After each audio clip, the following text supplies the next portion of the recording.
So next chapter is accounts and records. Section number 35, section number 36. छोटा सा chapter है, केवल 2 ही सेक्शन इस चैप्टर में हमको पढ़ने। रूल्स हमें पढ़ने इस रिलेटेड 56 से लेके 58 तक, जिसका इंडेक्स आपको दिख रहा है यहाँ पे फर्स्ट पेज में आपके इंडेक्स है। 35 जो सेक्शन है वो हमें बताएगा किस तरीके के अकाउंट्स है, किसको मेंटेन करने, ठीक है, accounts and other records. Section 36 है वो हमें बताएगा जो अकाउंट्स और रिकॉर्ड्स हमने मेंटेन किए हैं उनको कितने टाइम तक हमें प्रिजर्व करके रखना है, रिटेन करके रखना है। 3 रूल है इन्हीं से रिलेटेड। रूल 56 में अकाउंट्स मेंटेन करने के लिए बात है, ठीक है। फिर इलेक्ट्रॉनिक रिकॉर्ड्स रख सकते हैं क्या, रखेंगे तो किस तरीके से रखना है, वो रूल 57 में है। और रूल 58 स्पेशली गोडाउन और ट्रांसपोर्टर के लिए कुछ स्पेशल रिक्वायरमेंट की बात करेगा, ठीक है। फिर बात आती है अकाउंट्स और जो रिकॉर्ड्स हम बनाते हैं उन अकाउंट्स रिकॉर्ड्स की ऑडिट की जाती है, क्यों की जाती है वो हम ऑडिट में डिस्कस करेंगे। तो ऑडिट की जाती है वो भी मैंने इसी चैप्टर में कवर कर लिया है। चलो स्टार्ट करते हैं हम चैप्टर का सेक्शन नंबर 35। तो सेक्शन 35 है accounts and other reports, other records. First section 35(1), तो आप ध्यान रखना किसी को सब सेक्शन भी याद रखने हो तो ये सेक्शन 35(1) है। जैसे जैसे पॉइंट लिखे हुए हैं सारे वो सब सेक्शन है आपके। सेक्शन 35(1) बोल रहा है लाइबिलिटी टू मेंटेन अकाउंट्स, कि जीएसटी के अंदर किस पर्सन को अकाउंट्स मेंटेन करने। अकाउंट्स क्या होते हैं आप अच्छे से जानते हो, कॉमर्स लेने के बाद 11th से यही करते हुए आ रहे हो। अकाउंट्स का मतलब क्या होता है, पहले आप एंट्री रिकॉर्ड करोगे, एंट्री रिकॉर्ड करने के बाद फिर उसकी पोस्टिंग होती है लेजर में। मैनुअली होता है तो ऐसा होता है, सॉफ्टवेयर होता है तो ऑटोमेटिकली एंट्री पोस्ट करने से सारे फाइनल अकाउंट्स अपने आप बन जाते हैं, ठीक है। उन चीजों को हम अकाउंट्स बोलते हैं। तो अकाउंट्स किसको मेंटेन करने, तो इसका आंसर आ रहा है आपके पास एवरी रजिस्टर्ड पर्सन। तो ध्यान रखना जिस किसी ने भी रजिस्ट्रेशन ले लिया हो, भले ही वॉलेंट्री रजिस्ट्रेशन हो, भले ही लाइबिलिटी वाला रजिस्ट्रेशन हो, जिसने भी रजिस्ट्रेशन ले लिया उसको अकाउंट्स बनाना क्या हो जाएगा, मैंडेटरी हो जाएगा, ठीक है। Shall keep and maintain a true and correct account of following. किन किन चीजों के अकाउंट्स हमें बनाने हैं वो हमें बता रखा है। तो पहले तो आप ये देख लो किन किन चीजों के अकाउंट्स बनाने हैं हमें। टोटल 5 पॉइंट है यहाँ पे। पहला, अगर आप मैन्युफैक्चरर हो तो प्रोडक्शन और मैन्युफैक्चर ऑफ गुड्स का डेटा रखोगे आप अपने यहाँ पे। इनवर्ड सप्लाई, आउटवर्ड सप्लाई, जितनी भी इनवर्ड सप्लाई है उन सबके अकाउंट्स मेंटेन करने हैं, आउटवर्ड सप्लाई के अकाउंट्स मेंटेन करने हैं। स्टॉक ऑफ गुड्स, आपको स्टॉक ऑफ गुड्स भी मेंटेन करना है। Input tax credit availed, ITC जो आपने अवेल की है वो मेंटेन रखनी है। और output tax payable and paid, ये सारी डिटेल्स है जो कि आपको मेंटेन करके रखनी पड़ेगी एज पर सेक्शन 35(1). और लास्ट पॉइंट बोल रहा है etcetera all any other detail as prescribed. तो कुछ रूल्स हम पढ़ेंगे यहाँ पे। रूल नंबर 56 में कुछ हमें स्पेशल रिक्वायरमेंट भी दे रखी है। तो इसमें से क्या क्या छोटे छोटे से क्वेश्चन बन रहे हैं। पहला क्वेश्चन, अकाउंट्स मेंटेन करने की लायबिलिटी किसको आती है, तो आप लिखोगे एवरी रजिस्टर्ड पर्सन। हर रजिस्टर्ड पर्सन को अकाउंट्स मेंटेन करने हैं, भले ही वो कंपोजिशन स्कीम वाला हो या फिर रेगुलर स्कीम वाला हो, ध्यान रखना, ठीक है। दूसरी बात, जो अकाउंट्स मेंटेन करने हैं उनमें क्या क्या चीजें हमें मेंटेन करनी है, तो आपको ये याद करना है, अच्छे से लर्न करना है। मैन्युफैक्चरर के केस में production manufacture goods, inward supply, outward supply, stock, ITC, output tax और आउटपुट टैक्स पेड। चलो जी, थर्ड क्वेश्चन आता है इस पॉइंट से रिलेटेड, हमें जो अकाउंट्स है वो कहाँ पे मेंटेन करने हैं। तो मैं आपको बोल रहा हूं, आपका जो बिजनेस है, सपोज ये कंपनी है ए लिमिटेड। ए लिमिटेड का एक प्लेस ऑफ बिजनेस तो होगा ही होगा, तो मैं इसको बोल देता हूं प्रिंसिपल प्लेस ऑफ बिजनेस, ठीक है। अगर किसी का एक ही एड्रेस है, एक ही बिजनेस प्लेस है, तो ऑब्वियसली उसको अपने अकाउंट्स उसी प्रिंसिपल प्लेस ऑफ बिजनेस पे मेंटेन करने।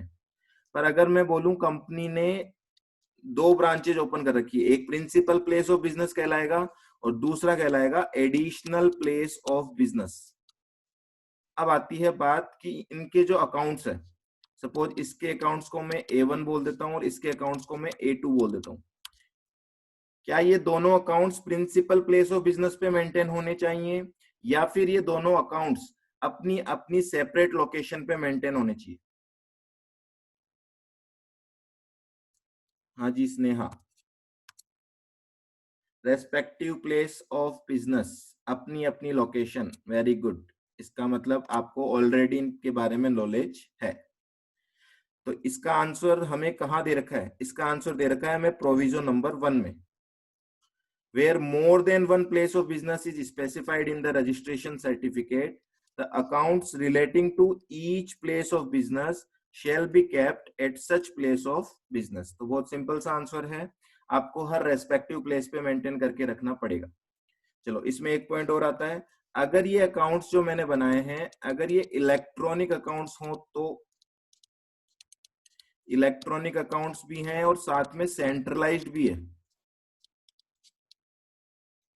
ठीक है। देखो मैनुअल में तो कोई दिक्कत नहीं है, उसका आंसर तो हमको मिल चुका है कि रेस्पेक्टिव प्लेस पे अकाउंट्स मेंटेन होने जरूरी है। अब मैं बात कर रहा हूं अगर मेरे अकाउंट्स इलेक्ट्रॉनिक भी है और सेंट्रलाइज्ड है, का मतलब एक ही जगह पे सारी अकाउंटिंग होती है, जैसे बैंक्स में होता है, आपको पता है उनका मेन सर्वर होता है जो कि हेड ऑफिस में लगा होता है। इस केस में इसका सॉल्यूशन क्या है? इसका सॉल्यूशन है, चलो कोई बात नहीं है, सारे अकाउंट्स A1, ठीक है ना, आपकी जो लोकेशन है प्रिंसिपल प्लेस ऑफ बिजनेस यहाँ पे मेंटेन करो आप। A1 A2 जितने भी आपके अकाउंट्स है सारे के सारे कहाँ पे मेंटेन होंगे? Principal place of business.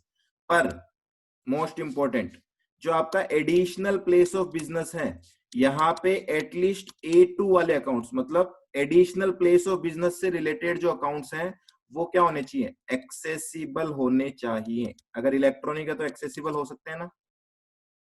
ये लो जी, बोलो ये पॉइंट समझ में आ गया सबको? ये बात जो मैंने बताई इलेक्ट्रॉनिक अकाउंट्स वाली, ये समझ में आ गई आपको?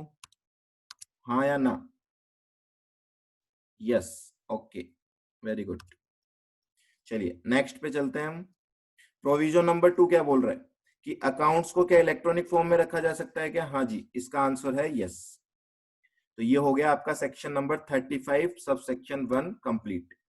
नेक्स्ट आ जाते हैं, special requirement for warehouse keeper and transporter. तो इन दोनों के अच्छे से नाम याद कर लेना आप। एक है वेयर हाउस ओनर और दूसरे की बात हम कर रहे हैं वो है ट्रांसपोर्टर, ठीक है। इन दोनों को कुछ स्पेशल रिक्वायरमेंट दी है। क्या स्पेशल है? पहले पॉइंट तो आप ये नोट करो, ऊपर अकाउंट्स किसको मेंटेन करने थे? हर रजिस्टर्ड पर्सन को। पर अगर आप वेयर हाउस ओनर हो या फिर ट्रांसपोर्टर हो तो भले ही आपके पास रजिस्ट्रेशन है या नहीं है, तो इंपॉर्टेंट पॉइंट ध्यान रखना, वेदर रजिस्टर्ड और नॉट, फिर भी आपको कुछ रिकॉर्ड्स मेंटेन करने पड़ेंगे। कुछ रिकॉर्ड्स, मैं नहीं बोल रहा अकाउंट्स मेंटेन करने पड़ेंगे, कुछ रिकॉर्ड्स मेंटेन करने पड़ेंगे। किससे रिलेटेड रिकॉर्ड्स होंगे? वो कंसाइनर कौन है, कंसाइनी कौन है, एंड अदर रेलेवेंट डिटेल्स जो कि हम रूल नंबर 58 में पढ़ेंगे। Okay, next point, third point और फोर्थ पॉइंट बोल रहा है कि जो कमिश्नर होता है हमारा CGST कमिश्नर जो होता है उसके पास पावर है, वो आपकी ऊपर एडिशनल रिक्वायरमेंट भी लगा सकता है और कुछ रिक्वायरमेंट्स आपकी रिलैक्स भी कर सकता है, ठीक है। तो आपको ये क्वेश्चन आ सकता है पावर किसके पास है, तो आप बोलोगे कमिश्नर के पास। नेक्स्ट पॉइंट आता है, मोस्ट इंपोर्टेंट पॉइंट है इस चैप्टर का, वो है जो अकाउंट्स हमने मेंटेन किए हैं एज पर सेक्शन 35(1), उन अकाउंट्स को गवर्नमेंट क्या करेक्ट मान लेगी क्या? सोचो, अकाउंट्स मेंटेन कौन कर रहा है? यहाँ पे मैं बोल रहा हूं ए लिमिटेड जो कंपनी है वो ए लिमिटेड खुद ही तो अकाउंट्स मेंटेन कर रही है, कोई GST ऑफिसर तो आके मेंटेन कर नहीं रहा अकाउंट्स। तो accounts are prepared by registered person. Registered person accounts prepare करता है, इसका मतलब क्या हुआ कि इन अकाउंट्स में कोई ना कोई घपला होने के चांसेस एग्जिस्ट करते हैं, है ना। इसी के लिए आप जो कोर्स पढ़ रहे हो उसका रेलेवेंस यही तो है। जो CA और CMA होते हैं वो लोग क्या करेंगे? वो लोग गवर्नमेंट की हेल्प करेंगे। यहाँ पे किस तरीके से हेल्प करेंगे? तो गवर्नमेंट ने कहा है जो बड़े बिजनेसमैन हैं उनके जो अकाउंट्स हैं इनको क्या करना है, ऑडिट करना है। और ऑडिट का मतलब क्या होता है हम पढ़ेंगे इस चैप्टर में आगे। आप अकाउंट्स को ऑडिट करोगे, कौन करेगा ऑडिट, सीए करेगा या फिर सीएमए करेगा। या तो सीए ऑडिट करेगा या सीएमए करेगा, जिसके पास सीओपी हो। ठीक है, ये ऑब्वियस सी बात है क्योंकि हमारा जो इंस्टीट्यूट है वो सीओपी हमें देगा, तभी हम ऑडिट कर पाएंगे। ठीक है जी, तो ऑडिट करनी है सीए या सीएमए को। कोई बता सकता है कि कौन से रजिस्टर्ड पर्सन की ऑडिट करनी है। रजिस्टर्ड पर्सन का एग्रीगेट टर्नओवर, ध्यान रखना दो टर्नओवर हम पढ़ते हैं जीएसटी में, टर्नओवर इन स्टेट और एग्रीगेट टर्नओवर। एग्रीगेट टर्नओवर कितने से ज्यादा होगा तो ऑडिट करनी कंपलसरी है। सबको आंसर मालूम है मेरे हिसाब से इसका, 2 करोड़। Very good. तो aggregate turnover is greater than 2 crore. ठीक है, जिस फाइनेंशियल ईयर के ऑडिट की बात चल रही है उस फाइनेंशियल ईयर का टर्नओवर देखना है इसमें प्रीसीडिंग फाइनेंशियल ईयर का मत देखना आप। ठीक है जी, जिस फाइनेंशियल ईयर की ऑडिट करनी है उसका टर्नओवर अगर 2 करोड़ से ज्यादा है तो ऑब्वियसली कंपोजिशन वाला तो होगा ही नहीं, रेगुलर स्कीम वाला ही होगा। ठीक है, तो उसकी ऑडिट करेगा सीए या सीएमए। नेक्स्ट क्वेश्चन, ये जो सीए और सीएमए होगा, ये जवाब आपको देना है। इस सीए या सीएमए को कौन अपॉइंट करेगा। जैसे ए लिमिटेड है, वो बोलता है मैं सीए अंकित अग्रवाल से ऑडिट करवाना चाहता हूं, क्या वो करवा सकता है या फिर उसको डिपार्टमेंट से परमिशन लेनी पड़ेगी।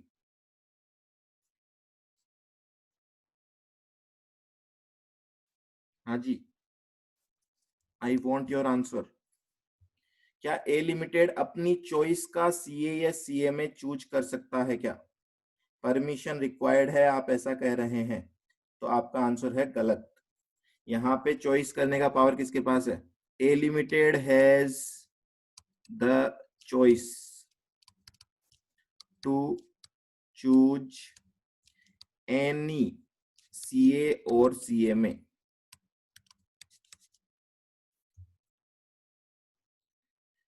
स्टेच्यूटरी ऑडिट को छोड़ो आप, अभी तो अपन बात कर रहे हैं स्टेच्यूटरी ऑडिट की, बात ही कहाँ कर रहे हैं हम यहाँ पे, हम अपन जीएसटी ऑडिट की बात कर रहे हैं। ठीक है, आप थोड़ा सा अलग एंगल पे मत जाओ, हम बात कर रहे हैं जीएसटी ऑडिट की। मैं ना यहाँ पे इनकम टैक्स ऑडिट की बात कर रहा हूँ, ना मैं यहाँ पे कंपनीज ऑडिट की बात कर रहा हूँ।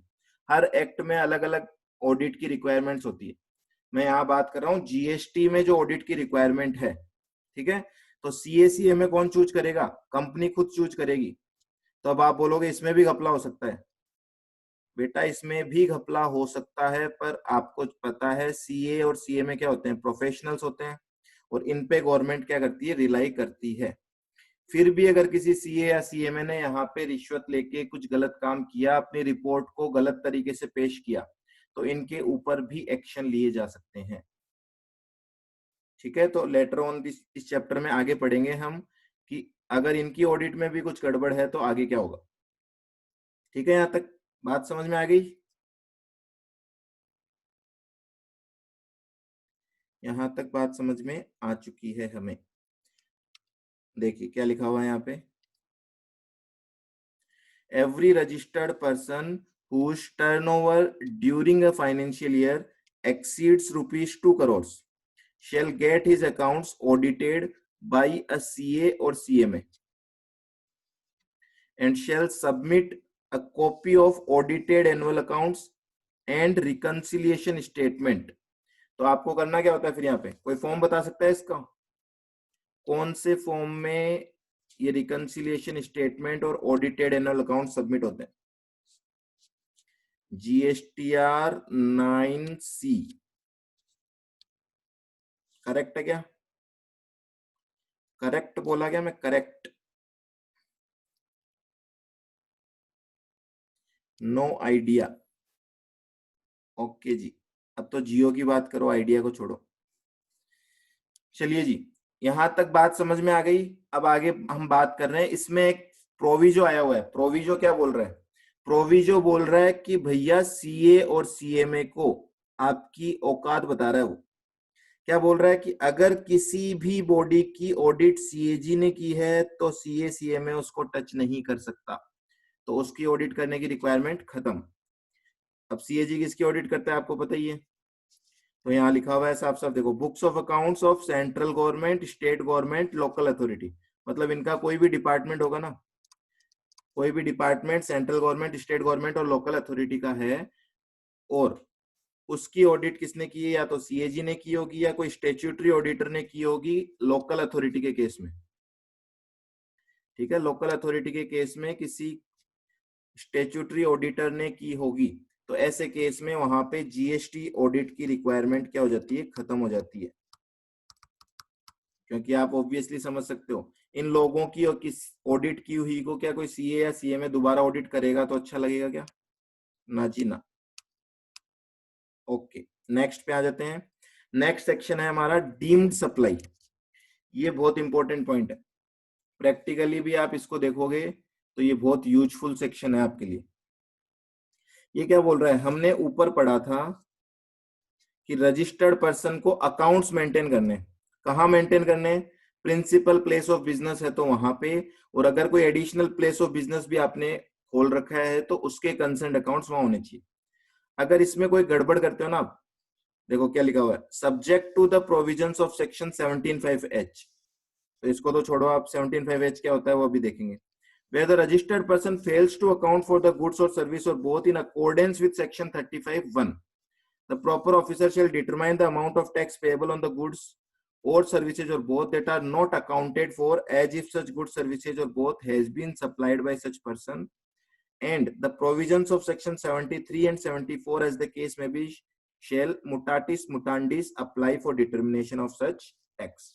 तो बोलने का मतलब क्या है, आपने गुड्स खरीदा, सपोज ये लो, ये आपकी बिजनेस प्रीमाइसेज है कंपनी की, आपने गुड्स खरीदा 10 lakhs का, 10 lakhs का गुड्स खरीद के लाए और इनको अकाउंट्स में एंटर नहीं किया, समझ गए आप, 2 नंबर के गुड्स हैं, अकाउंट्स में एंटर नहीं किया। अकाउंट्स में एंटर नहीं करने का मतलब क्या होता है कि ये आपके स्टॉक स्टेटमेंट में शो नहीं होंगे। अब जीएसटी ऑफिसर टपक गया आपकी दुकान पे और जीएसटी ऑफिसर ने आपका स्टॉक स्टेटमेंट देखा, उसमें 10 lakhs का गुड्स जो आपके फिजिकली पड़ा था दुकान में वो शो नहीं हो रहा था, तो ऐसे केस में 10 lakhs को क्या मान लिया जाएगा, इनको डीम्ड सप्लाई मान लिया जाएगा। अब डीम्ड सप्लाई मानने का क्या क्या मतलब होता है, यहाँ पे टैक्स तो लगेगा ही लगेगा, उसमें तो कोई डाउट है ही नहीं, यहाँ पे पेनल्टी भी इम्पोज की जा सकती है, और पेनल्टी सेक्शन 73 या 74 के अकॉर्डिंग इम्पोज करेंगे हम। ठीक है, गलती से हो गया था तो 73 लगेगा, फ्रॉड की वजह से हुआ है तो 74 लगेगा। क्लियर, बोलो क्लियर है क्या पॉइंट?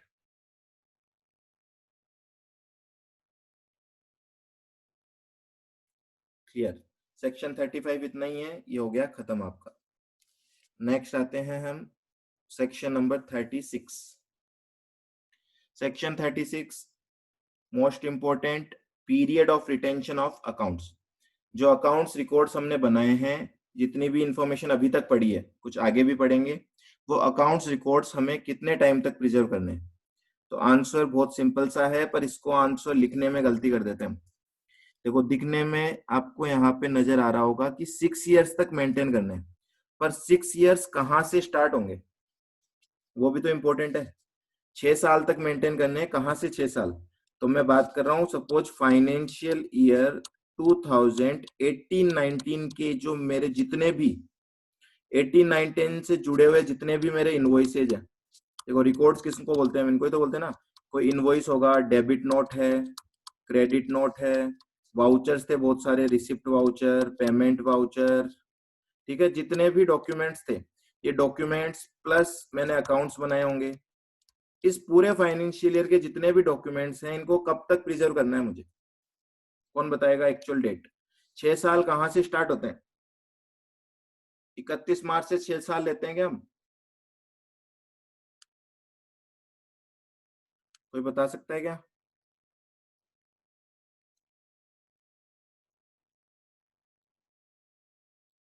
क्या कोई बता सकता है, हाँ या ना?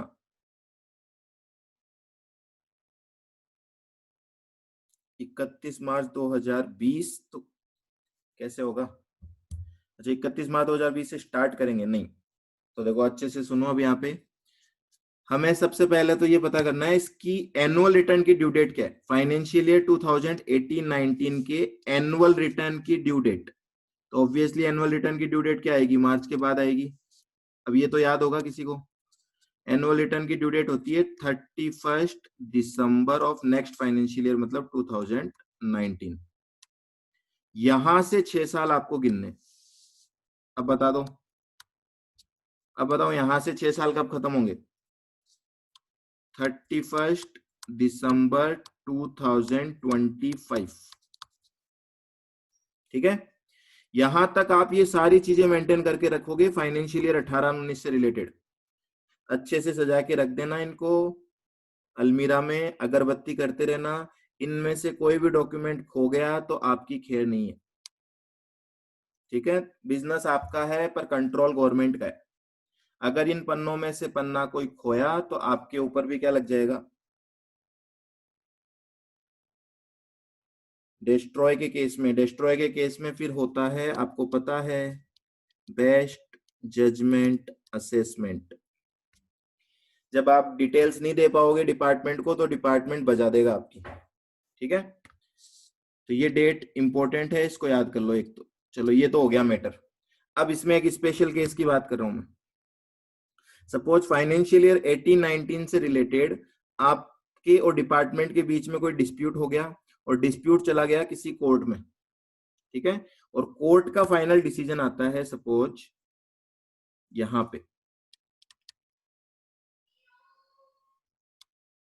मैं बोल रहा हूं 30 जून 2025 को कोर्ट का डिसीजन आता है। ध्यान रखना, मैं बोल रहा हूं फाइनेंशियल ईयर 18-19 से रिलेटेड मैटर पे डिस्प्यूट चल रहा था, फाइनेंशियल ईयर का ध्यान रखना। तो अब क्या अभी भी 31 दिसंबर तक मेंटेन करना है क्या? नहीं, यहाँ पे एक स्पेशल रिक्वायरमेंट आ जाती है। और वो बोल रहे हैं ऐसे केस में दो डेट आपको चेक करनी है। एक तो जो ओरिजिनल डेट है वो है ही, वहां तक तो मेंटेन करना ही करना है, उसमें तो कोई डाउट है ही नहीं। दूसरी डेट, यहां से 1 साल और काउंट करोगे आप, तो 30 जून 2025 से 1 साल कब कंप्लीट होगा? 30 जून 2026, विच एवर इज लेटर। तो आप एक्ट में पढ़ोगे तो लिखा हुआ होगा 6 years from the due date of filing annual return of filing annual return and 1 year from the date of order of court whichever is later. तो इन दोनों में से लेटर क्या आ रहा है यहाँ पे? 30 जून। क्लियर? हाँ जी बाबू मेरे, क्लियर है क्या यहाँ तक?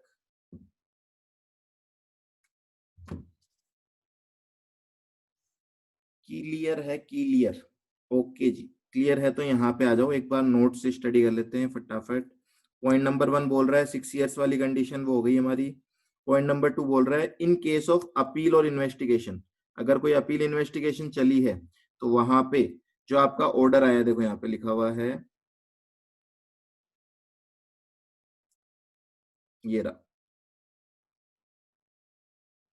1 year after the final disposal of such appeal, revision proceeding or investigation, or for the period specified above, that is 6 year, whichever is later। हाँ जी, क्वेरी है आपकी, सर अगर केस का डिसीजन कम्स आफ्टर 6 years, तो सोचो, अब आप ही दो इन चीजों के जवाब, आप खुद निकालो एक बार, फिर देखो मैं तो बता ही दूंगा। आप बोल रहे हो कि कोर्ट का डिसीजन यहाँ नहीं आया, हटा दू इसको। आपका कहना है कि यहाँ पे कोर्ट का डिसीजन नहीं आ रहा, कोर्ट का डिसीजन आ रहा है यहाँ पे। सपोज मैं बोल रहा हूँ 30 जून 2026 को तो कोर्ट का डिसीजन आ रहा है। एक बार आप बताओ क्या होना चाहिए यहाँ पे? सत्यम भी बता सकता है या और किसी के दिमाग में आ रहा है वो भी बता सकता है, बताओ क्या होगा यहाँ पे? कब तक मेंटेन करेंगे? 30 जून 2027, दो बच्चों ने बोला, और बोलो, और रिप्लाई करो फटाफट। 30 जून 2027 सब बोल रहे हैं, इसका मतलब करेक्ट आंसर, बात खत्म। यहां से 1 साल ले लेंगे हम, विच एवर इज लेटर ही तो बोला है, तो इसमें और इसमें लेटर क्या होगा? ठीक है, ऐसे ही आ जाता है सर हमारे माइंड में बैठे बैठे कुछ सवाल। बैठे बैठे क्या करें, तो एक सवाल ही कर लेते हैं, ऐसा सोचते हो क्या तुम? चलो नेक्स्ट पे आते हैं, रूल नंबर 56। अब तक 55 रूल हो चुके हैं। कौन बताएगा रूल नंबर 55 ए किस चीज का था?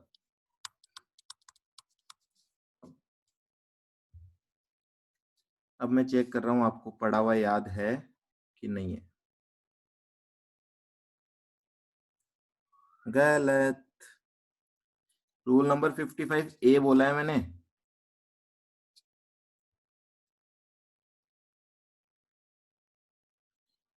अब सबको रिप्लाई करना है।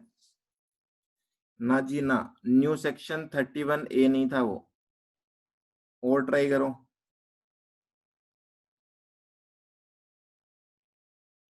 अरे लास्ट क्लास में तो पढ़ा है तुमने। डिलीवरी चालान का था। चलो फिर रूल 55 किसका था? अब आप बोलोगे ये भी डिलीवरी चालान का था।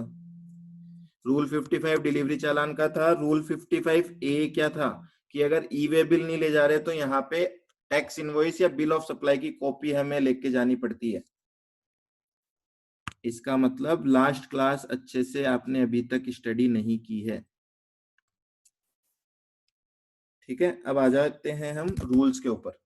Rule number 56, maintenance of accounts bye registered person. अब आपको पता है, एक तो हर्ष 6th ईयर बाद अपील हो तो होती नहीं है ना अपील। 6th ईयर बाद अपील अलाउड ही नहीं है। अपील्स हम पढ़ेंगे चैप्टर में, तो वहां पे कुछ लिमिट है, उसके बाद हम अपील में नहीं जा सकते। ठीक है जी। रूल नंबर 56 क्या बोल रहे हैं यहाँ पे कि आपने जो 35(1) में रिक्वायरमेंट पड़ी थी ना, वो तो है ही है, उसके अलावा एडिशनल रिक्वायरमेंट्स यहाँ पे देखने को मिलेगी आपको। तो आपको याद हो तो रूल 35(1) एक बार मैं दिखाई देता हूँ आपको। देखो रूल 35(1) में आपने 5 रिक्वायरमेंट तो पड़ी थी, उसके बाद यहाँ लिखा हुआ था any other requirement as prescribed. तो वो जो प्रिस्क्राइब्ड है वो रूल 56 में एडिशनल है। ठीक है, तो ये 5 तो नॉर्मली है ही, इसके अलावा कुछ स्पेशल रिक्वायरमेंट होगी, वो हम देखते हैं। तो एक सबसे पहली आ रही है यहाँ पे, every registered person shell maintain a true and correct account of goods और सर्विसेज इंपोर्टेड और एक्सपोर्टेड। तो ये तो बात कर रहा है इंपोर्ट या एक्सपोर्ट करते हो आप, तो उसकी भी आपको क्या रखनी है, पूरी की पूरी डिटेल रखनी है अकाउंट्स बना के। दूसरा, supply attracting payment of tax on reverse charge. RCM वाली जो सप्लाई है उसकी भी आपको प्रॉपर अकाउंट्स बना के मेंटेन करने। Okay next. हाँ जी, ये इंपॉर्टेंट है, स्टॉक डिटेल्स। क्या हमें स्टॉक की डिटेल मेंटेन करनी है क्या? है ना, दुकान में बहुत सारा स्टॉक हो सकता है, क्या ऑफिसर कभी भी आके स्टॉक की डिटेल मांग सकता है हमसे? हाँ जी। इसमें एक रिलैक्सेशन है कंपोजिशन वाले के लिए। तो ध्यान रखना, एक क्वेश्चन आ सकता है ऐसा कि क्या कंपोजिशन टैक्सेबल पर्सन को स्टॉक की डिटेल्स मेंटेन करनी पड़ती है? अभी स्टॉक की डिटेल्स की बात कर रहा हूं मैं, स्टॉक की बात नहीं कर रहा। स्टॉक तो वो मेंटेन करेगा ही करेगा। स्टॉक की डिटेल्स जैसे कि ओपनिंग बैलेंस कितना है, रिसिप्ट कितना हुआ है, सप्लाई कितनी हुई है, गुड्स लॉस्ट, स्टोलन, डिस्ट्रॉयड, और बैलेंस ऑफ स्टॉक। ठीक है, तो ये चीजें मेंटेन करनी है हर रजिस्टर्ड पर्सन को एक्सेप्ट कंपोजिशन टैक्सेबल पर्सन। तो यहाँ कंपोजिशन वाले के लिए एक बेनिफिट है। थर्ड आता है एडवांसेज की रिसीप्ट। अगर आपको कोई एडवांस मिल रहा है तो एडवांस की डिटेल्स भी आप मेंटेन करोगे। एडवांस के केस में कौन बता रहा है फटाफट से, हम रेसिपिएंट को कौन सा डॉक्यूमेंट इशू करते हैं? अगर मुझे कोई एडवांस मिल रहा है तो मैं रेसिपिएंट को कौन सा डॉक्यूमेंट इशू करूंगा?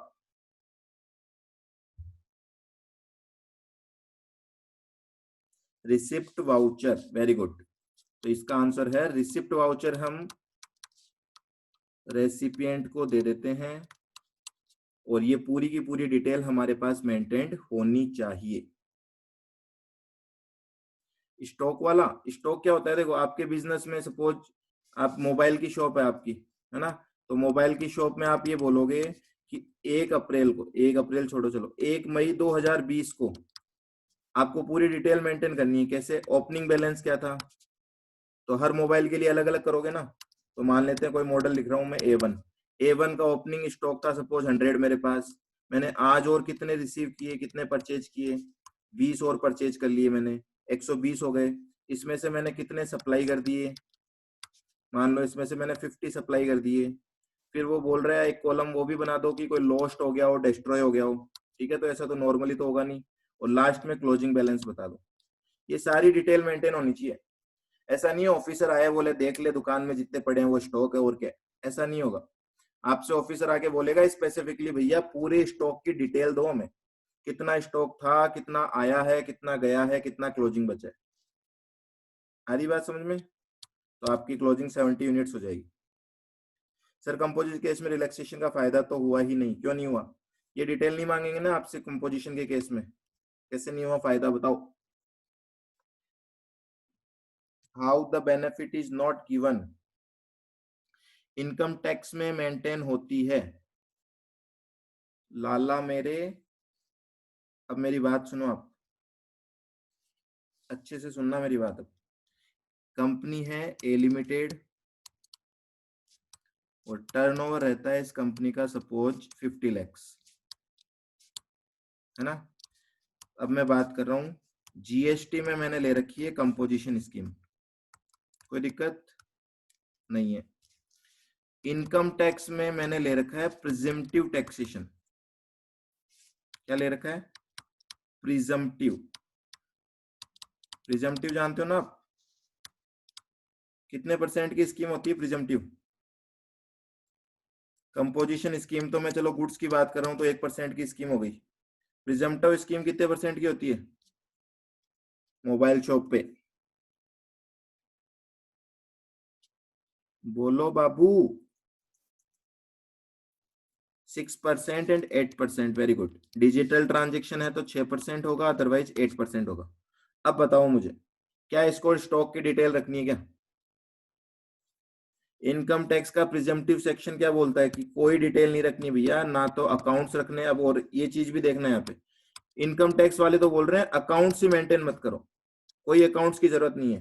पर जीएसटी वाले बोल रहे हैं भैया अकाउंट्स तो रखने पड़ेंगे, क्योंकि हर रजिस्टर्ड पर्सन को अकाउंट्स रखने हैं, तो कंपोजिशन वाला भी तो रजिस्टर्ड है। पर स्टॉक डिटेल्स की बात करूं तो स्टॉक डिटेल्स यहां पे मेंटेन नहीं करनी, यहां पे भी मेंटेन नहीं करनी।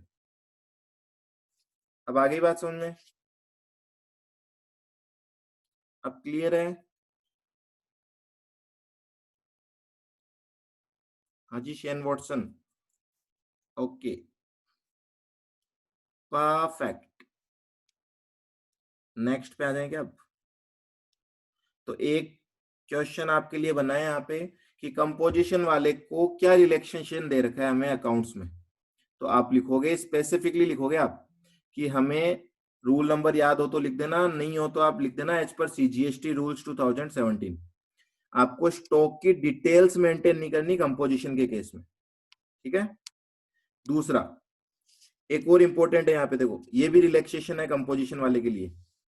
अब ये तो ऑब्वियस सी बात है, लेकिन क्या डिटेल नहीं रखनी इसको? Tax payable, tax collected, ITC, तो ये होते ही नहीं है इसके। ठीक है, तो ये तो ऑब्वियस सा पॉइंट है, पर ऑब्वियस पॉइंट का कोई लेना देना नहीं है एग्जाम में, तो आपको स्पेसिफिकली लिखना पड़ेगा। आप वहां थोड़ी लिख सकते हो ये हमने लिखा नहीं क्योंकि ऑब्वियस था, ऐसा नहीं होगा। ठीक है, तो आप वहां पे लिखोगे, जिसको रूल नंबर याद हो जाए वो रूल नंबर से लिख देना कि रूल नंबर 56(2) और रूल नंबर 56(4), ये दो रूल्स में कंपोजिशन के ऊपर, कंपोजिशन टैक्सेबल पर्सन के ऊपर लाइबिलिटी नहीं आती है।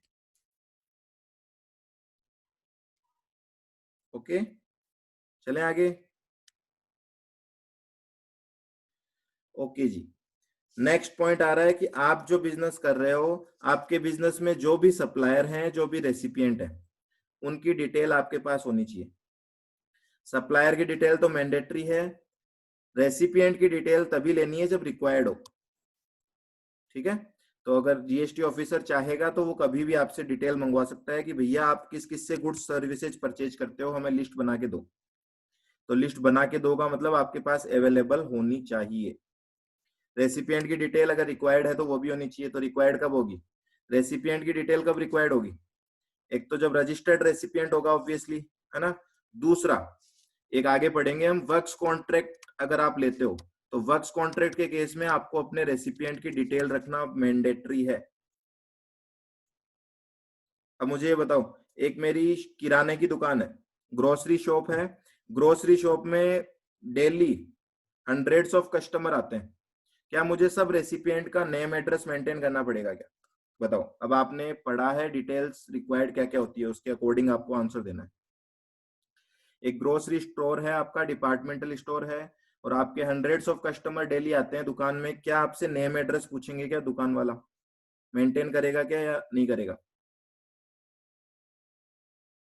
नहीं है रिक्वायरमेंट। ठीक है, तो रेसिपिएंट की रिक्वायरमेंट 100% नहीं है, कभी कभी है। तो कब है? एक तो केस याद कर लोगे आप, वर्क्स कॉन्ट्रैक्ट के केस में है। दूसरा, जब रजिस्टर्ड पर्सन खरीद रहा होगा तब रिक्वायरमेंट आ जाएगी, क्योंकि वो आपसे बिल लेगा और वो आईटीसी क्लेम करेगा। ठीक है, अब मैं बात कर रहा हूं जो ग्रोसरी स्टोर है, डिपार्टमेंट ने नोटिस भेजा है ग्रोसरी स्टोर को कि आप अपने सप्लायर की डिटेल दो हमें, आप किन किन से गुड्स खरीदते हो। क्या आपको देनी पड़ेगी या आप मना कर दोगे कि मुझे पता नहीं, मैं कहां से गुड्स खरीदता हूँ? हाँ या ना? देनी पड़ेगी। ठीक है, तो ये चैप्टर हालांकि है थ्योरेटिकल, पर ये बहुत इंपॉर्टेंट है आपके लिए। आपके घर वाले पूछेंगे ना, कोई कंसल्टेंसी मांगेगा, तो ये इंपॉर्टेंट चैप्टर बनता है। यही तो चीजें हैं जहां पे हम गड़बड़ कर जाते हैं दुकान में। ओके जी। तीसरा पॉइंट इसमें बोल रहा है कि आपको वो सारे एड्रेस आपके यहाँ पे कंप्लीट एड्रेस मेंटेन करने पड़ेंगे जहां जहां आपने गुड्स स्टोर कर रखा है। ठीक है, complete address of premises where goods are stored. Sir यही समझ नहीं आ रहा, क्वेश्चंस कैसे आते हैं इसमें और याद कैसे रहेंगे? मैं क्वेश्चंस कैसे आते हैं वही तो पूछ रहा हूँ आपसे बार बार में। मैंने आपसे कितने क्वेश्चन पूछे हैं देखो इस चैप्टर में, आप देखोगे तो वो सारे क्वेश्चन बन सकते हैं। एक क्वेश्चन जैसे याद दिला दूं आपको, फिर आप बोलोगे कौन से क्वेश्चन पूछे थे। जैसे मैंने पूछा था कि अकाउंट्स कहाँ मेंटेन करने हैं, तो ये क्वेश्चन आ सकता है। तो आप लिखोगे वो प्रिंसिपल प्लेस ऑफ बिजनेस है तो वहां करोगे, एक से ज्यादा प्लेस ऑफ बिजनेस है तो आप हर जगह मेंटेन करोगे। इलेक्ट्रॉनिक होंगे तो आपको इलेक्ट्रॉनिक अलाउड है, बट उससे रिलेटेड अकाउंट्स एक्सेसिबल होने चाहिए आपके एडिशनल प्लेस ऑफ बिजनेस। ठीक है, फिर आपको रिटेंशन के क्वेश्चन आ सकते हैं। फिर आपको ये आ सकता है कि कंपोजिशन वाले को क्या रिलैक्सेशन दे रखी है। ये सारे मैं आपको इसीलिए तो इस चैप्टर में क्वेश्चन पूछ पूछ के बता रहा हूँ कि इस तरीके के क्वेश्चन आ सकते हैं। ठीक है, नेक्स्ट आ रही है बात डीम्ड सप्लाई की। डीम्ड सप्लाई मतलब क्या? अगर आपका कोई गुड्स स्टोर किया हुआ है कहीं पे और वो एड्रेस आपने मेंटेन नहीं कर रखा। देखो, if any taxable goods are found to be stored at any place other than those declared under rule 56(5), तो ये जो बोल रहा था ना 56(5) की, आपको वो सारे एड्रेस आपके यहाँ मेंटेन रखने हैं जहां जहां आपने स्टॉक रख रखा है, तो वो सारी चीजें आपको मेंटेन करके रखनी थी। पर आपका गुड्स कोई ऐसी प्लेस पे पड़ा है जो आपने एड्रेस मेंटेन नहीं कर रखा अपनी शॉप पे, तो ऐसे केस में उस पूरे गुड्स को क्या मान लिया जाएगा? डीम्ड सप्लाई मान लिया जाएगा और उस पर टैक्स चार्ज कर लिया जाएगा। प्लेस टू कीप बुक्स, ये ऑलरेडी मैं बता चुका हूं आपको। ठीक है, कहाँ पे आपको बुक्स रखनी है। चलो नेक्स्ट पॉइंट आता है, अगर आपसे अकाउंट्स बनाते वक्त कोई एंट्री करने में गलती हो जाती है, तो ये देखो एज इट इज क्वेश्चन ही है। अब मैं बोलूँ आपको क्वेश्चन कैसे आएगा, तो ये एज इट इज क्वेश्चन ही आएगा। What will be the treatment of incorrect entries in accounts as per CGST act? तो आप क्या लिखोगे? यही आंसर लिखना है आपको, तीनों पॉइंट एज इट इज उठा के। अगर आपने कोई गलती कर दी तो देखो, पहला पॉइंट ये बोल रहा है अगर any entry in register accounts documents, कोई भी एंट्री अगर आप कर चुके हो अकाउंट्स में, तो उसको ना तो इरेज करोगे और ना ही उसको ओवरराइट करोगे, ना ही उसको इफेस करोगे। मतलब कुल मिला के जो एंट्री हो चुकी है उसको पड़ा रहने दो।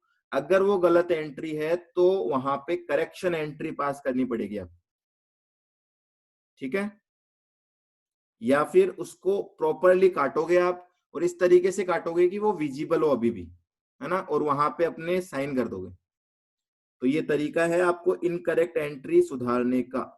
इरेज कभी भी नहीं करोगे, ध्यान रखना, इरेज और ओवरराइट करना स्ट्रिक्टली प्रोहिबिटेड है। अगर ये आपने किया है तो फिर आजकल बहुत से सॉफ्टवेयर आते हैं जिनसे कि रिकॉर्ड जो डिलीट हो चुके हैं वो वापस से रिकवर हो जाते हैं। Second point, all incorrect entries otherwise than those of clerical nature shall be scored out under attestation and thereafter the correct entry shall be recorded. तो ये वही बोल रहा है कि आपने जो एंट्री पास कर दी उसको स्कोर आउट कर देना, मतलब काट देना इस तरीके से कि वो दिखती रहे, है ना, और उसके बाद करेक्ट एंट्री पास कर देना, ठीक है। Whether register and other documents are maintained electronically. अब देखो ऑफलाइन एंट्री तो काट के दूसरी की जा सकती है, पर इलेक्ट्रॉनिकल एंट्री में तो क्या करना पड़ेगा, उसको हटाना ही पड़ेगा ना। अब उसको हटाते वक्त आपको क्या करना पड़ेगा, एक लॉग फाइल मेंटेन करनी पड़ेगी। लॉग फाइल का मतलब कि जो जो आपने डिलीट की एंट्री उनकी अलग से डिटेल मेंटेन करोगे कि ये एंट्रीज हमने डिलीट की थी।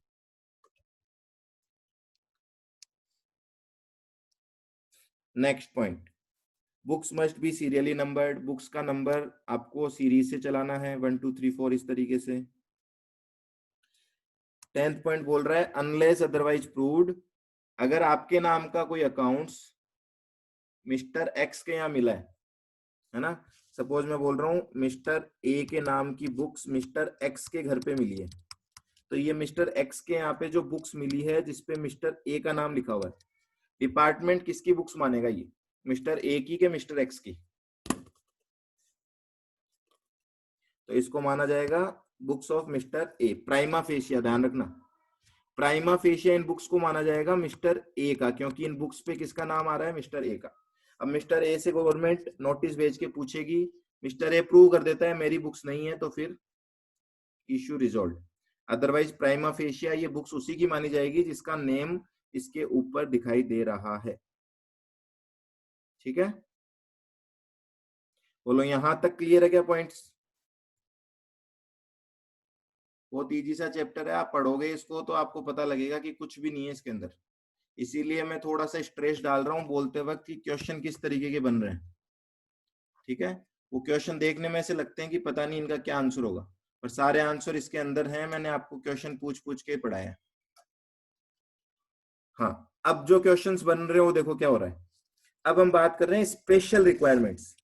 तो नॉर्मली क्या अकाउंट्स मेंटेन करने हैं वो हमने पढ़ लिए, क्या क्या अकाउंट्स मेंटेन करने हैं वो कहाँ कहाँ पढ़े हमने, देखो वो हमने पढ़े हैं। एक तो सेक्शन 35(1) में नॉर्मल, एक हमने रूल 56(1) में पढ़ा, एक हमने रूल 56(2) में पढ़ा, एक 56(3) में पढ़ा, एक 56(4) में पढ़ा। ये तो थी सारी डिटेल जो मेंटेन करनी है हमें, ठीक है।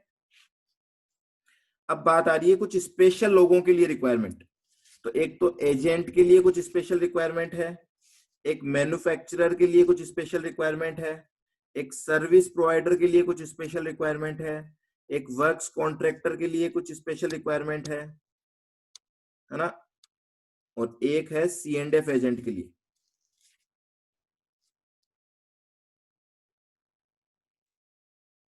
और एक नाम इसमें नहीं है ट्रांसपोर्टर, तो वो हम ले लेते हैं लास्ट में,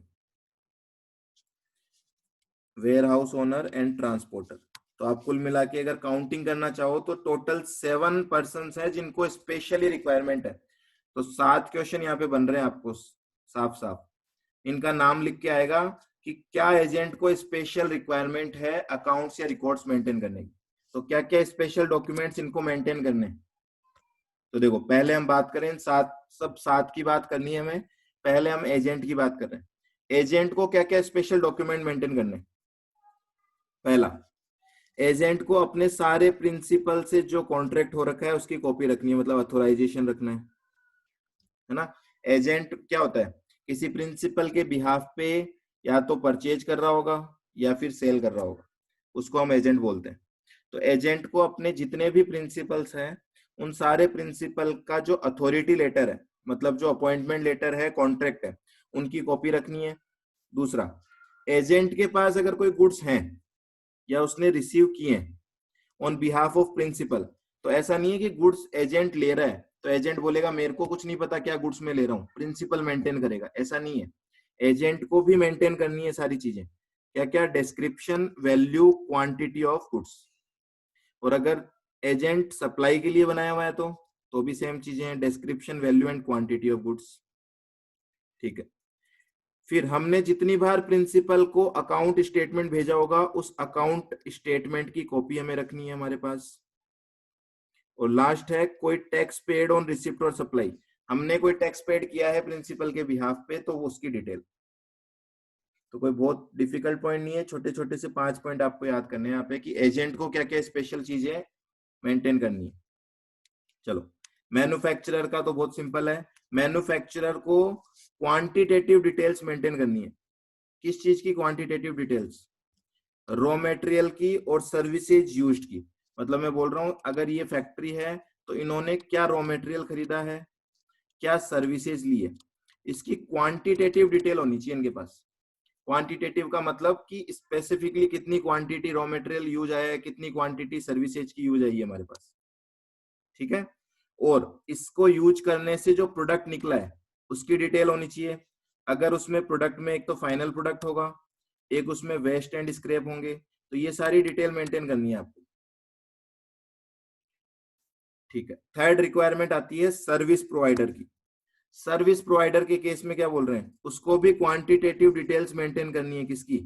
जो गुड्स वो यूज करता है सर्विस देने में।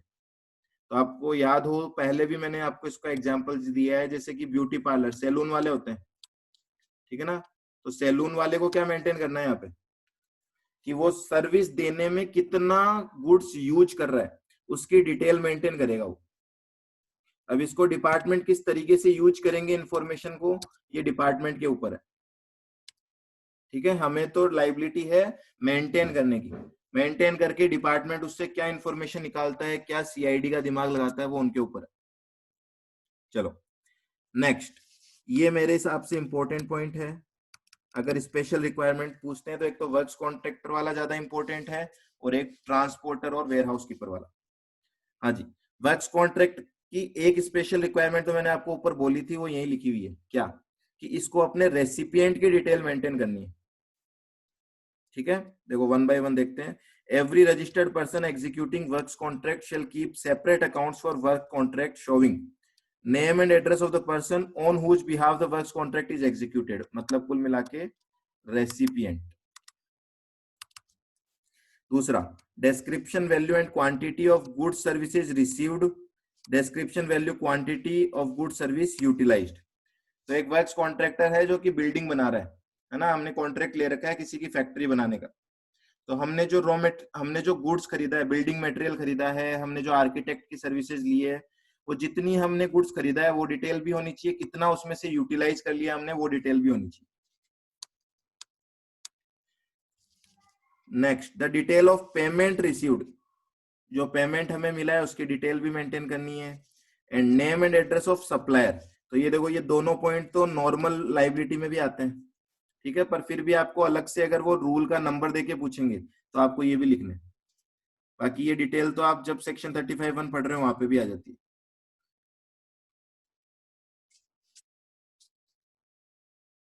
ठीक है, एक बार इनकी स्पेशल रिक्वायरमेंट की बात कर लेते हैं। नेक्स्ट है C and F agent. C and F agent क्या होता है? सी एंड एफ एजेंट का मतलब होता है केयरिंग एंड फॉरवर्डिंग एजेंट। मतलब वो प्रिंसिपल का गुड्स अपने यहाँ पे रखते हैं, जैसा प्रिंसिपल बोलता है उनको डिस्पैच कर देते हैं। तो ये नॉर्मल एजेंट नहीं है। नॉर्मल एजेंट तो क्या करता है, प्रिंसिपल के बिहाफ पे खुद खरीदता है या बेचता है। सी एंड एफ एजेंट का कुछ काम नहीं है। ये क्या करेगा, प्रिंसिपल के गुड्स अपने यहाँ रखेगा और प्रिंसिपल जैसे बेचने के लिए बोलेगा, मतलब जिसको बेचने के लिए बोलेगा उसको डिलीवरी दे देगा। मतलब ना तो ये प्रिंसिपल के बिहाफ पे परचेज कर रहा है ना सेल कर रहा है, पर प्रिंसिपल के बिहाफ पे गुड्स को स्टोर कर रहा है अपने पास, है ना। इसको क्या स्पेशल रिक्वायरमेंट है, देखो, any person having custody over the goods in capacity of a carrying, clearing and forwarding agent for delivery और dispatch thereof to a recipient on behalf of any registered person shall maintain true and correct records in respect of, ये है आपका goods handled by him on behalf. तो जितने goods आपके पास पड़े हैं बस आपको उन गुड्स की डिटेल रखनी है अपने पास। ठीक है, ये तो सिंपल सा लाइबिलिटी है।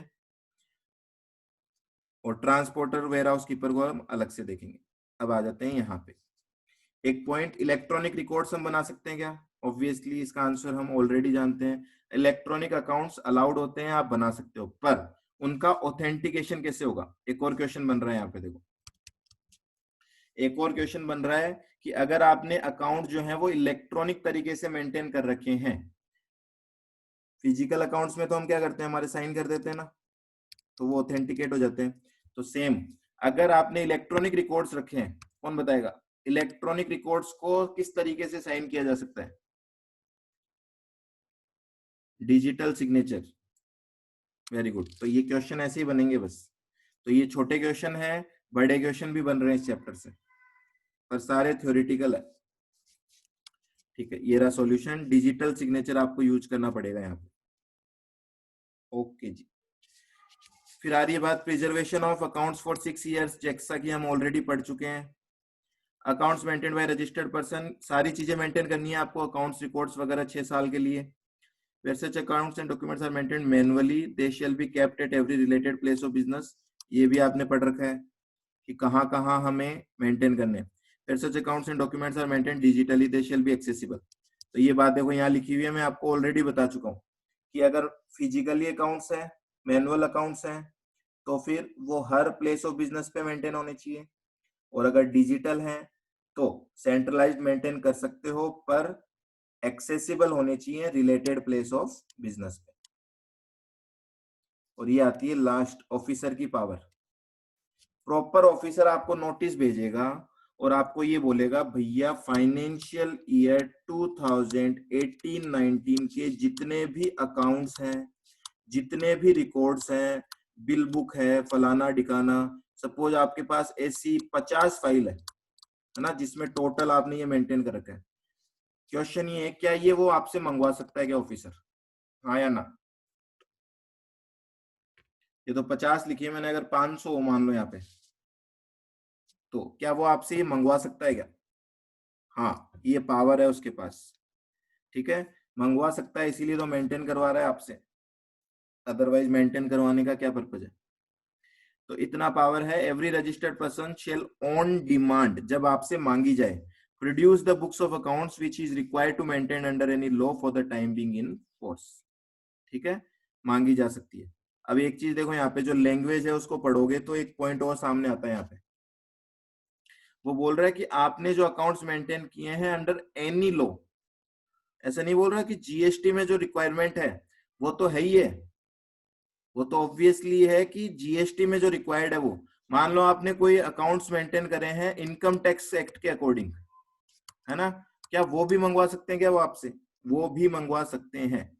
तो एक्सक्लूसिव पावर ले रखा है यहाँ पे, किसी भी एक्ट की रिक्वायरमेंट हो, अगर आपने वो मेंटेन कर रखे हैं तो जीएसटी ऑफिसर आपसे डिमांड कर सकता है।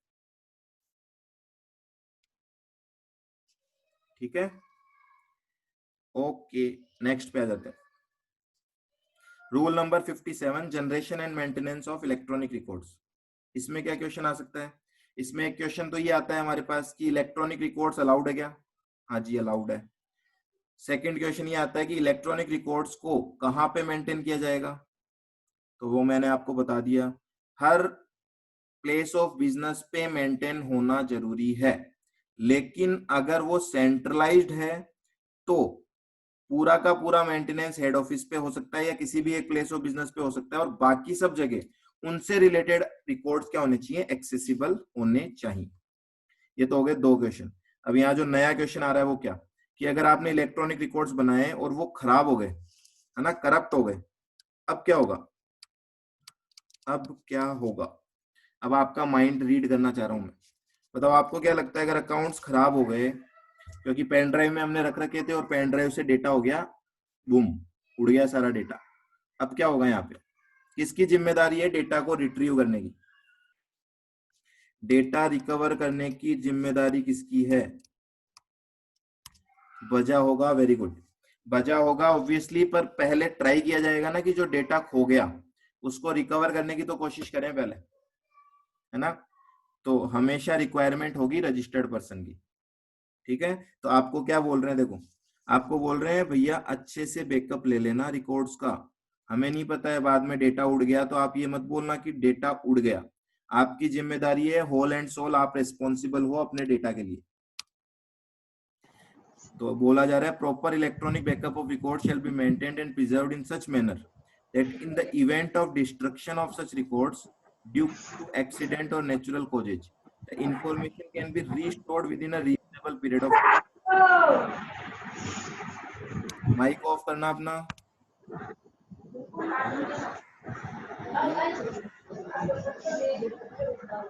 हरीश अपना माइक ऑफ करना। ओके, ठीक है। तो एक आपको रीजनेबल टाइम देंगे, डेटा खो गया कोई बात नहीं, आपको टाइम देंगे, जाओ एक्सपर्ट्स के पास जाओ, जहां से डेटा रिकवर हो सकता है रिकवर करवा के लाओ। Next, the registered person maintaining electronic records shall produce on demand the relevant records or documents duly authenticated by him। हाँ जी।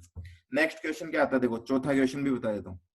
अब अभी आपसे लिखा नहीं जा रहा, तो वीडियो को आप दोबारा देखना, जो जो क्वेश्चन मैं बोल रहा हूँ उनको लिख के आप आंसर लिख लेना साथ में। अब नेक्स्ट क्वेश्चन आ रहा है यहाँ पे, फोर्थ क्वेश्चन, कि आपसे इलेक्ट्रॉनिक रिकॉर्ड्स, देखो मैनुअल रिकॉर्ड्स तो मैंने आपको बोला है यहाँ पे कि 500 फाइल आपके पास मैनुअली पड़ी है, ऑफिसर मंगवा सकता है। अब आपने जो रिकॉर्ड्स रख रखे हैं वो इलेक्ट्रॉनिक है, पीसी पे है आपके, है ना, आपके पीसी पे है, वो पीसी थोड़ी मंगवाएगा आपका वहां पे। और पीसी अगर वो मंगवा लेगा तो आप आगे की अकाउंटिंग कैसे करोगे। तो ऐसे केस में जो इलेक्ट्रॉनिक रिकॉर्ड्स हैं उनको किस तरीके से ऑफिसर को आप देके आओगे। अब कौन बताएगा इसका जवाब। देखो आंसर मन में जो आ रहे हैं कई बार वो सही हो जाते हैं, इसलिए पहले मन से आंसर निकालो। अगर वही सही है तो हम तो ऑटोमेटिकली जीत गए ना, और वो गलत है तो फिर हमारे क्लिक हो जाएगा कि हमने गलत बोला था। बताओ, अगर इलेक्ट्रॉनिक रिकॉर्ड्स हमें डिपार्टमेंट को देने हैं जाके, तो मैं पीसी तो ले जाके दूंगा नहीं। अब मैं किस तरीके से रिकॉर्ड दूंगा, आईडी पासवर्ड के थ्रू, सॉफ्ट हार्ड। हाँ जी, सॉफ्ट हार्ड का कंसेप्ट है। तो आप देखो कब सॉफ्ट कॉपी देनी है, कब हार्ड कॉपी देनी है। अब मैं बोल रहा हूँ रीडेबल फॉर्मेट में देना है मुझे, रीडेबल फॉर्मेट में सॉफ्ट कॉपी देनी है मुझे। अगर सॉफ्ट कॉपी दूंगा तो रीडेबल फॉर्मेट में होनी चाहिए। रीडेबल फॉर्मेट क्या होता है, जैसे पीडीएफ है ना, पीडीएफ है, वर्ड फाइल है, एक्सेल फाइल है, ये यूनिवर्सल है, हर जगह चल जाती है, क्योंकि ये सॉफ्टवेयर हर किसी के पीसी में मिल जाएगा। पर सपोज आपने कोई ऐसा सॉफ्टवेयर ले रखा है, उस सॉफ्टवेयर से कोई फाइल जो एक्सट्रैक्ट होती है उसका अलग ही एक्सटेंशन है, वो हर कहीं पे ओपन नहीं हो सकती। ईमेल कर देंगे, पेन ड्राइव कर देंगे, वो तो आप मोड्स बता रहे हो, मैं मोड्स की बात नहीं कर रहा। ठीक है, मैं बात कर रहा हूँ किस फॉर्मेट में हम देंगे उनको। तो रीडेबल फॉर्मेट होगा, जैसे पीडीएफ हो गया या एक्सेल हो गया, तब तो वो सॉफ्ट कॉपी एक्सेप्ट कर लेंगे। या फिर मान लो आपने टेली में अकाउंट्स रख रखे हैं, तो टेली का बैकअप आप ले जाके देते हो डिपार्टमेंट को, और डिपार्टमेंट के यहाँ पे वो रीडेबल है, मतलब डिपार्टमेंट टेली रीड कर सकती है, उनके पास भी टेली सॉफ्टवेयर है, तो सॉफ्ट कॉपी चल जाएगी। अदरवाइज हमें क्या करना पड़ेगा,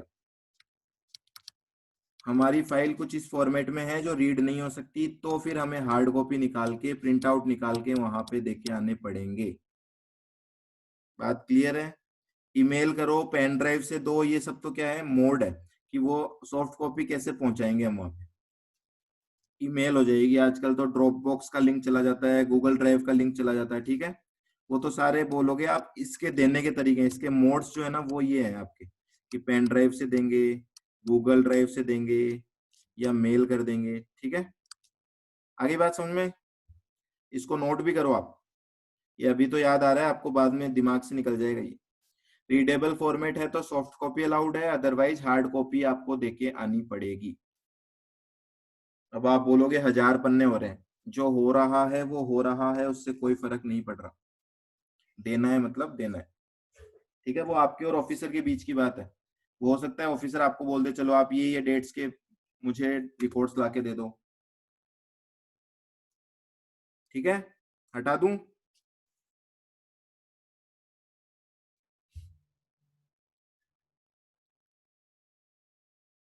हाँ जी, next, where accounts records are stored electronically by any registered person, he shall on demand provide the details of such files, passwords of such files, and explanation for codes used where necessary for access, and any other information which is required for such access, along with sample copy in print form information। अब मान लो हमने soft copy दे तो दी उनको, पर soft copy में कोई password लग रहा है, कोई कोड यूज आते हैं, वो सारे भी अगर ऑफिसर मांगेगा तो वो भी हमें देने पड़ेंगे। क्लियर है यहाँ तक सारी बातें।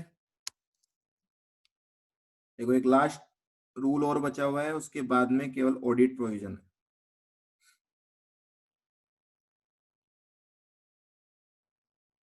यहाँ तक सबको क्लियर है क्या, हाँ या ना लिखेंगे सब। मोस्ट इजीएस्ट चैप्टर है ये, जितने भी आपने आज तक पढ़े हैं उनमें सबसे इजी चैप्टर है ये।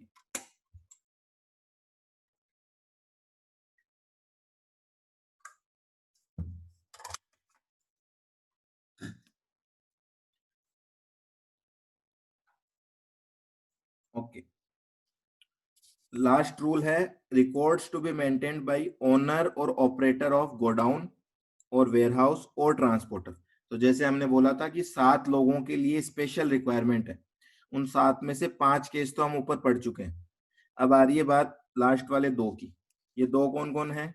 एक तो है वेयरहाउस ओनर। वेयरहाउस ओनर क्या होता है? जो आपके गुड्स को स्टोर रखता है और उसका किराया लेता है आपसे। ट्रांसपोर्टर कौन होता है? जो आपके गुड्स को ट्रक में या फिर रेलवे में, जो भी ट्रांसपोर्टेशन का मोड है, उसमें गुड्स को लेके जा रहा है कहीं और। एक पॉइंट हम ऑलरेडी देख चुके हैं कि अगर वेयर हाउस कीपर है, वेयर हाउस ओनर है या फिर ट्रांसपोर्टर है, इन दोनों को मुझे ये बताओ क्या अकाउंट्स, अकाउंट्स नहीं बोलते हम, कुछ स्पेसिफाइड डिटेल्स मेंटेन करनी पड़ेगी? रजिस्टर्ड होगा तभी मेंटेन करनी है या अनरजिस्टर्ड होगा तब भी मेंटेन करनी है? देखो रजिस्टर्ड में तो मैं खुद टिक लगा रहा हूं, इसमें तो कोई दिक्कत है ही नहीं। रजिस्टर्ड होगा तब तो इसको कुछ स्पेसिफाइड डिटेल्स मेंटेन करनी है। कौन सी स्पेसिफाइड डिटेल्स थी जो सेक्शन 35 में पढ़ी थी हमने, है ना? कंसाइनर की डिटेल रखेंगे हम, कंसाइनी की डिटेल रखेंगे हम, और जो गुड्स हमारे थ्रू ट्रांसपोर्ट हो रहे हैं उनकी डिटेल रखेंगे। बताओ अनरजिस्टर्ड पर्सन के केस में क्या ये डिटेल रखनी है, हाँ या ना? यस और नो टाइप करो फटाफट, और जिसको नहीं आता वही लिख देना आई डोंट नो।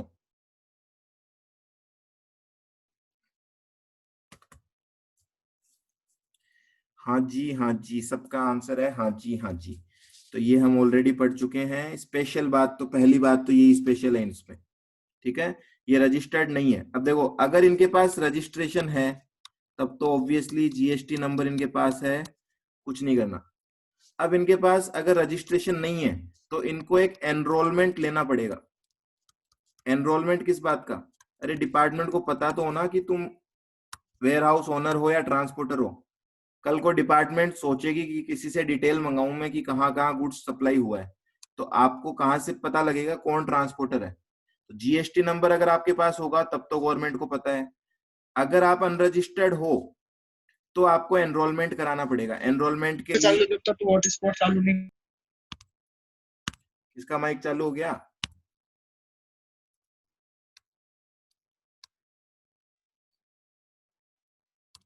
हाँ जी, ठीक है, एनरोलमेंट करवाना पड़ेगा। अब एक पॉइंट आप ध्यान हो, जीएसटी नंबर जो होता है वो स्टेट वाइज होता है ना? हर स्टेट में एक जीएसटी नंबर लेना पड़ता है। अब सुनना यहाँ पे अच्छे से, एक जीटीए है सपोज, और उस जीटीए के 2 जगह ऑफिस है। जयपुर में भी जीटीए का ऑफिस है और दिल्ली में भी जीटीए का ऑफिस है। जयपुर में जीटीए ने क्या करवा लिया? एनरोलमेंट करवा लिया, ठीक है? तो दिल्ली में डीम्ड एनरोलमेंट मान लिया जाएगा, दोबारा एनरोलमेंट कराने की जरूरत नहीं है। तो ये पॉइंट का भी डिफरेंस है। अगर रजिस्ट्रेशन लेता है ये तो दोनों जगह अलग अलग जीएसटी रजिस्ट्रेशन लेना मैंडेटरी था, पर एनरोलमेंट के केस में अगर आपने एक स्टेट में एनरोलमेंट करवा लिया तो बाकी सारे स्टेट्स में उसको डीम्ड एनरोल्ड मान लिया जाएगा। एनरोलमेंट कराने से कोई टैक्स लायबिलिटी नहीं आ रही।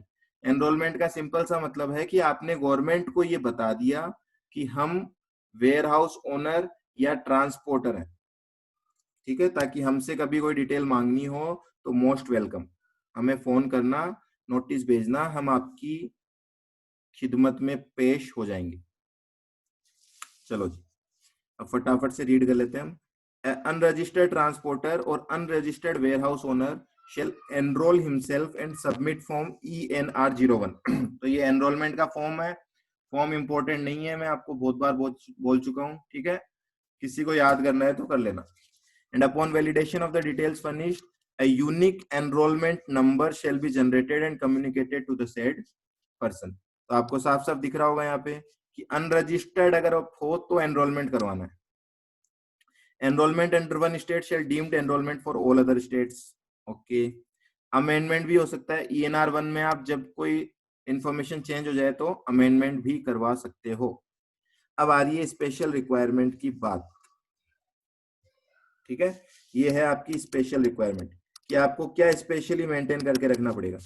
तो पहला पॉइंट तो बात कर रहा है ट्रांसपोर्टर को क्या रखना है, ये बात कर रहा है वेयर हाउस ओनर को क्या रखना है।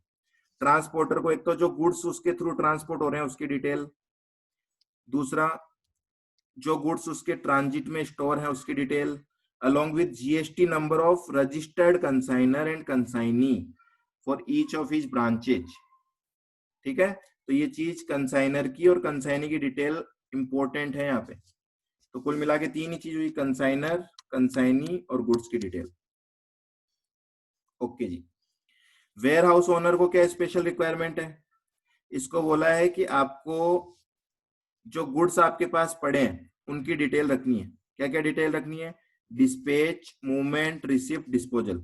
मतलब जो गुड्स हैं उनकी पूरी डिटेल रखोगे आप, कब आए, कितने गुड्स पड़े हैं, कब चले गए। ठीक है, और लास्ट पॉइंट, जो वेयर हाउस का प्रीमाइसेज है, सपोज ये वेयर हाउस है, यहाँ पे ए के भी गुड्स पड़े हैं, बी के भी गुड्स पड़े हैं, सी के भी गुड्स पड़े हैं। अब वेयर हाउस ओनर को मैनेजमेंट समझाएं यहाँ पे, मैनेजमेंट ऑफ गुड्स किस तरीके से मैनेज करना है, ये तो आपको भी आता होगा। स्टॉक मैनेजमेंट किस तरीके से मैनेज करें यहाँ पे, क्या तीनों के गुड्स अलग अलग पड़े होने चाहिए क्या, ये एक साथ मिक्स कर दूं मैं। कभी ऑफिसर आए और ये बोले कि भैया इसमें मिस्टर ए के गुड्स कौन से हैं, तो आप बोलो वो तो दिवाली पे ही पता लगेगा जब सफाई होगी। ऐसा नहीं है। तो दो रिक्वायरमेंट दिए कुल मिला के इन शॉर्ट, एक तो ओनर वाइज गुड्स मैनेज होने चाहिए और दूसरे आइटम वाइज। ठीक है, सपोज मिस्टर ए के 4 तरह के प्रोडक्ट यहाँ पे पड़े हैं, 4 तरह के प्रोडक्ट है ना, तो ऐसा मिक्स नहीं करके रखना, चारों प्रोडक्ट को अलग अलग तरीके से जमाना है ताकि इजीली आइडेंटिफाइबल हो सके। और नेक्स्ट एक और क्वेश्चन बनता है, छोटे छोटे से क्वेश्चन बनाओगे तो इसमें 100 क्वेश्चन से भी ऊपर बनेंगे। प्रॉपर ऑफिसर चाहता है कि वो आके इस वेयर हाउस में क्या करे, फिजिकली वेरीफाई करे, क्या ऐसा अलाउड होगा क्या, हाँ या ना। तो इसका आंसर है हाँ, ऑफिसर के पास पावर है, वो फिजिकली वेरीफाई कर सकता है। ठीक है, ओके जी, क्लियर है यहां तक।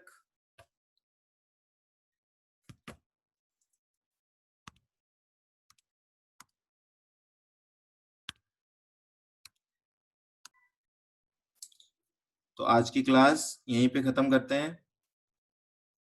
Tata, bye bye and take care.